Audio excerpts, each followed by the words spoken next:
Good morning. Hindi online class में आज हम पढ़ेंगे वसंत में पाठ 12 सुदामा चरित। सुदामा से सारे लोग परिचित होंगे, बचपन से आपने बहुत कुछ पढ़ा है, सुना है, देखा है। वो श्री कृष्ण के बाल मित्र थे, बचपन के सखा थे, दोस्त थे। दोनों एक साथ ही गुरुकुल में शिक्षा प्राप्त किए थे। दोनों में बहुत ही ज़्यादा मित्रता थी। और कृष्ण जी जो थे, श्री कृष्ण, वो द्वारका के राजा बन गए और सुदामा जो थे वो दीनहीन ही रहे, बहुत ही गरीब थे।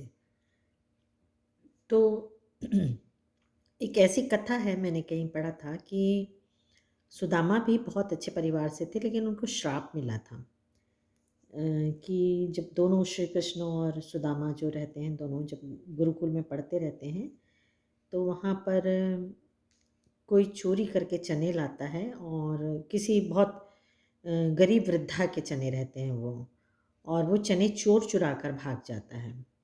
और तो ये जो वृद्धा रहती है वो श्राप देती है कि जो ये चने खाएगा वो ज़िंदगी भर निर्धन रहेगा। तो ये श्राप, सुदामा तो ब्राह्मण रहते हैं, बहुत ज्ञानी रहते हैं, उनको पता लग जाता है कि, और वो चने जो हैं उनको कृष्ण को मिल जाते हैं, कृष्ण जी खाने वाले रहते हैं। वैसे ही सुदामा उनके हाथ से छीन कर खा लेते हैं, क्योंकि वो बहुत अपने मित्र को प्यार करते हैं। उनको पता रहता है कि ये श्रापित चने हैं और जो खाएगा वो निर्धन हो जाएगा, तो अपने मित्र के लिए ये काम करते हैं। तो ये कहानी थी, इसीलिए कहा जाता है कि सुदामा बहुत निर्धन थे। तो जब बहुत ज़्यादा निर्धनता आ जाती है इनके में, तो उनकी जो पत्नी रहती है उनको पता रहता है कि श्री कृष्ण उनके बाल मित्र हैं, तो उनको सुदामा से आग्रह करती हैं कि आपके मित्र तो राजा हैं, जाओ उनके पास, वो शायद तुम्हारी कुछ मदद कर दें। बहुत हमारे जो दिन हैं, खाने को अनाज भी नहीं है, तो शायद वो तुम्हें कुछ मदद कर दें तो हमें बहुत राहत मिल जाएगी। तो सुदामा बहुत स्वाभिमानी रहते हैं, फिर भी घर की परिस्थिति और पत्नी की बात सुनकर जो कृष्ण के पास मदद के लिए जाते हैं, लेकिन वो कुछ बोल नहीं पाते उनसे कि मेरी क्या हालत है और मुझे मदद चाहिए। लेकिन कृष्ण तो भगवान रहते हैं, उनको सारा कुछ पता रहता है, अंतर्यामी रहते हैं। वो उनकी दशा देखकर बहुत दुखी हो जाते हैं, और इसी कविता में यही वर्णन किया। बहुत ही अच्छी मार्मिक कविता है, आप ध्यान से देखेंगे, और ये अवधी भाषा में है, तो बहुत से शब्द जो हैं बहुत आपके लिए नए होंगे। उसको हम शब्दार्थ में लिखाएंगे और साथ साथ में आपको बताते भी जाएंगे। चलिए पढ़ते हैं ये कविता। सुदामा चरित। सुदामा का चरित मतलब होता है चरित्र, कैरेक्टर। शीस पगाना झंगा तन में, प्रभु जाने को आही बसे के ही ग्राम। धोती फटी सी लटी दुपटी, अरु पाए उपाना को नहीं सामा। द्वार खड़े द्विज दुर्बल एक, रहियो चकिसों वसुधा अभिराम। पूछत दीन दयाल को धाम, बतावत आपनो नाम सुदामा। तो ये जो प्रसंग है ये उस समय का है जब सुदामा उनके महल पहुंच जाते हैं। तो जो दरबान रहते हैं उनके बाहर, उनके जो दरवाजे पे रहते हैं, वो आकर कृष्ण को बताते हैं। शीस पगाना झंगा तन में। शीस पगा, पगा मतलब पगड़ी, शीस मतलब सिर में उसके पगड़ी भी नहीं है, झंगा मतलब कपड़े, तन में शरीर में कपड़े नहीं हैं। हे प्रभु, जाने को आही बसे के ही ग्राम। पता नहीं किस गांव से आया है वो व्यक्ति। धोती फटी सी लटी दुपटी, उसकी धोती जीर्ण शीर्ण है, फटी फटी है, और उस फटे धोती को छुपाने के लिए उसने उसको लपेट रखा है। अरु पाए उपानह को ना ही सामा, पैरों में उसके चप्पल तक नहीं है, शायद उसकी सामर्थ्य भी नहीं है, उसकी हैसियत भी नहीं है चप्पल की। द्वार खड़ो द्विज दुर्बल एको, और हमारे दरवाजे पे द्वारका के एक दुर्बल, बहुत ही कमज़ोर सा ब्राह्मण खड़ा है। रहियो चकिसो वसुधा अभिरामा, और बहुत चकिसो मतलब चकित होकर, वसुधा मतलब इस, अभिरामा मतलब सुंदरता को, इस महल की सुंदरता को चकित होकर देख रहा है। द्विज मतलब ब्राह्मण, दुर्बल मतलब कमजोर। तो दुर्बल ब्राह्मण खड़ा है हमारे दरवाजे पे और चकित होकर आश्चर्य से हमारे महल की सुंदरता को देख रहा है। पूछत दीन दयाल को धाम, और आपके नाम ले रहा है, वो आपका नाम लेकर पूछ रहा है आपको। बतावत आपनो नाम सुदामा, और अपना नाम क्या बता रहा है वो? सुदामा बता रहा है। तो वो सुदामा मिलने कृष्ण के पास पहुंच गए हैं। ऐसे बेहाल दिवाइन सो पग कंटक जाल लगे पुनि जोई, हाय महादुख पायो सखा तुम, आए इतै न कितै दिन खोई। देखी सुदामा की दीन दशा, करुणा करिके करुणा निधि रोई, पानी परात को हाथ छुयो नहीं, नैनन के जल सो पग धोई।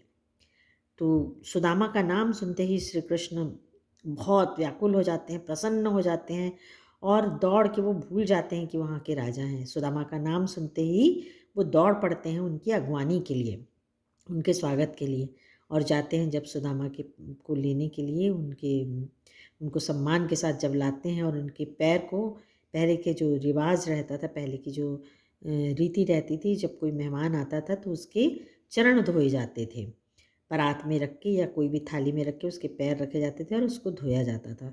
तो सुदामा के स्वागत में श्री कृष्ण ने भी वही काम किया। तो जब धोते हैं तो क्या देखते हैं, ऐसे बेहाल बिवाइन सो पग कंटक जाल लगे पुनि जोए। बेहाल मतलब, बिवाइन मतलब फट जाते हैं, पैर जो होते हैं उनके फटे रहते हैं एकदम। पग कंटक जाल लगे पुनि जोए, ऐसा लगता है पग मतलब पैर में, कंटक मतलब कांटे, पूरे कांटों का जाल लगा है पैरों में, क्योंकि उनके बहुत वो दूर दूसरे अपने गाँव से आए रहते हैं और पैदल चलकर आए रहते हैं, तो उनके पैर पूरे फट जाते हैं और जगह जगह ऐसा लगता है कांटे चुभ गए हैं, ऐसा लगता है उनके पैरों में पूरे कांटे के जाल लगे हुए हैं। तो पैर धोते हुए कृष्ण उनके पैर को देखते हुए बहुत दुखी हो जाते हैं और दुख के कारण बोलते हैं, हाय महादुख पायो सखा, हे सखा तुम इतना दुख पाए हो, तुम आए इतै न कितै दिन खोए, तुम कहाँ चले गए थे, इतने दिन कहाँ गुम गए थे, तुम यहाँ क्यों नहीं आए।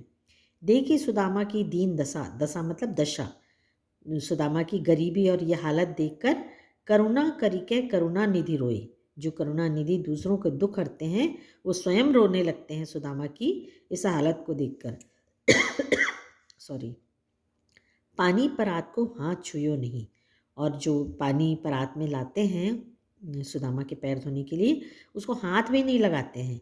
नैनन के जल सो पग धोए, और उनके आंखों से जो आंसू गिरता है उससे उसके पैर धुल जाते हैं। ये हम जब अलंकार आपको पढ़ा रहे थे 7th क्लास में, तो ये वाला आपको पानी परात को हाथ छुयो नहीं, नैनन के जल सो पग धोए, आपको हमने पढ़ाया था, शायद आपको याद आया होगा। ये क्या होता है, अतिशयोक्ति अलंकार होता है। अतिशयोक्ति मतलब ज़रूरत से ज़्यादा किसी बात को बढ़ा के जब बताया जाता है तो उसको अतिशयोक्ति अलंकार कहते हैं। तो मतलब इतने ही आंसू गिरते हैं कि उनके चरण धुल जाते हैं। चलिए अब आगे क्या बोल रहा है कवि देखते हैं। कछु भाभी हमको दियो सो तुम काहे ना देत, चापी पोटरी कांख में रहे कहो के ही हेतु। भाभी मतलब सुदामा की पत्नी को कृष्ण जी क्या बोलते हैं, भाभी। भाभी ने हमारे लिए कुछ दिया है, सो तुम काहे ना देत, वो मुझे तुम क्यों नहीं दे रहे हो। चापी पोटरी कांख में, कांख मतलब बाहों में, पोटरी मतलब पोटली, चापी मतलब दबा के रखे हो। ये जो पोटली दी है भाभी ने वो आपने अपने हाथों में दबा कर रखे हो।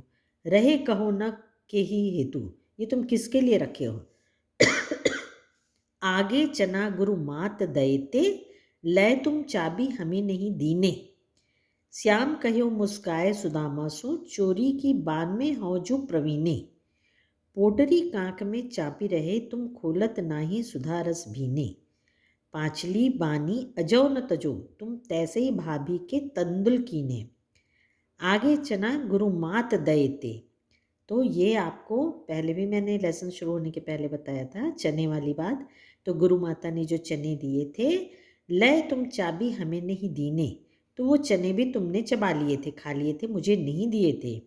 श्याम कहे मुस्काए सुदामा सो, और मुस्कुराकर सुदामा से कृष्ण जी कहते हैं, चोरी की बान में हो जो प्रवीणे, चोरी करने की आदत में तो तुम अभी भी बड़े प्रवीणे मतलब कुशल हो। पोटरी कांख में चापी रहे, तुम अपने बगल में पोटली को पकड़े रहो। खोलत नहीं सुधा रस भीने, इसमें सुधा मतलब होता है अमृत से भीगे हुए भाभी ने क्या भेजे हैं, चावल भेजे हैं। पाछली बनी अजो न तजो, पिछली जो तुम्हारी आदत है नहीं देने की वो अभी भी है, तुम तैसे ही भाभी के तंदुल कीने, भाभी ने जो मुझे, तंदुल मतलब होता है चावल, जो चावल मेरे लिए दिए हैं वो तुम मुझे क्यों नहीं दे रहे हो?